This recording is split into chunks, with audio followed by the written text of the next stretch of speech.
Here is the synopsis for the Middle Texas coastal waters. Weak to moderate onshore.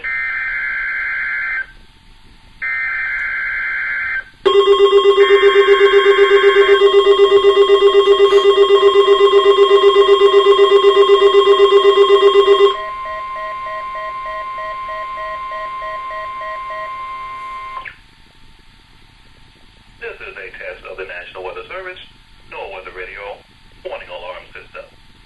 This test is conducted every Wednesday between 11 a.m. and noon local time, unless there is severe weather in the area, in which case the test is postponed until Thursday.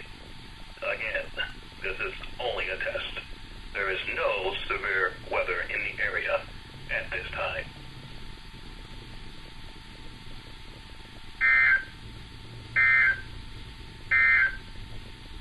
Here is the synopsis.